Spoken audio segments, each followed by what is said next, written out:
Hi, this is Manish Chhetri here and welcome to Saral फिंश्योर। एक बंदे ने अपने परचेसिंग और अपने इन्वेस्टमेंट को लेकर इतनी अच्छी स्ट्रेटेजी अप्लाई की थी कि ये एक न्यूज बन गया था जो कि मनी कंट्रोल में रिसेंटली आया हुआ था। तो मुझे लगा कि मैं एक वीडियो बना के इस स्ट्रेटेजी को लेकर, उस बंदे ने जिस तरीका से इस चीज को अप्लाई किया था इस स्ट्रेटेजी को लेकर, इन्वेस्टमेंट और परचेसिंग को लेकर, कि मुझे लगा मैं आप लोगों से शेयर करूं। इतनी ब्यूटीफुल तरीके से उसने इस चीज को अप्लाई किया है।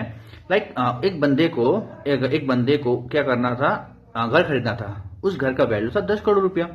10 करोड़ रुपया उसके पास कैश के रूप में पड़े हुए थे, लेकिन उसने कैश का किस तरह से यूटिलाइज किया इस वीडियो में मैं आपको बता रहा हूं। उसने 2 करोड़ रुपया डाउन पेमेंट दे दिया घर खरीदने के लिए, और 8 करोड़ रुपया का उसने क्या किया, 8.85% पर ईयर के इंटरेस्ट रेट पर उसने बैंक से लोन ले लिया। Okay, 8.85% per year. उसके पास जो कैश में 8 करोड़ रुपीज पड़ा हुआ था, उसने क्या किया, म्यूचुअल फंड के थ्रू इन्वेस्टमेंट कर दिया सिस्टमेटिक विड्रॉ प्लान में। अब सिस्टमेटिक विड्रॉ प्लान में क्या हुआ, उसने क्या किया, उसको अराउंड 12% का रिटर्न मिला, अराउंड 12% का रिटर्न मिला।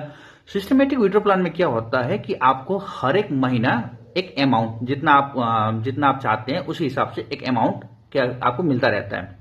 अब होता क्या है कि उस बंदे का घर का जो ईएमआई बन रहा था, उस बैंक को जो चुकाने का जो ईएमआई बन रहा था, वो 7 लाख रुपए बन रहा था। तो उसने क्या किया, सिस्टमेटिक विड्रॉ प्लान में ही उसने क्या किया, हर एक महीना 7 लाख रुपए करके लेना शुरू कर दिया, और उसी अमाउंट को वो बैंक को लोन ईएमआई के रूप में पे करता था। इस तरीका से वो घर का ईएमआई भी पे कर रहा था, घर में भी रह रहा था। ठीक है, अब होता क्या है, इस तरीके से वो 7 लाख रुपए पर मंथ देते जाता है। उसका इन्वेस्टमेंट सिस्टमेटिक विड्रॉ प्लान के थ्रू उसका इन्वेस्टमेंट हो भी रहा है, उसको हर एक महीना पे आउट मिल भी रहा है। इस तरीके से वो इन्वेस्टमेंट करता जाता है। तो 20 साल बाद क्या होता है, उसने 20 साल के लिए उसने लोन लिया हुआ था। 20 साल के बाद क्या होता है, उसका 20 साल के बाद उसका जो घर था, उसका ईएमआई था, वो पूरी तरीके से वो ईएमआई के अमाउंट को भी दे देता है।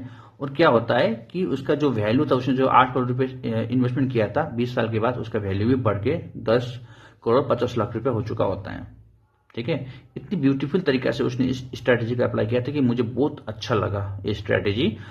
तो मैं आप लोगों से शेयर करना चाहता था। मैं इस न्यूज का लिंक भी मैं आप लोगों को इसके वीडियो के डिस्क्रिप्शन में दे दूंगा, आप वहां से चेकआउट कर सकते हैं। ठीक है, हैप्पी इन्वेस्टिंग।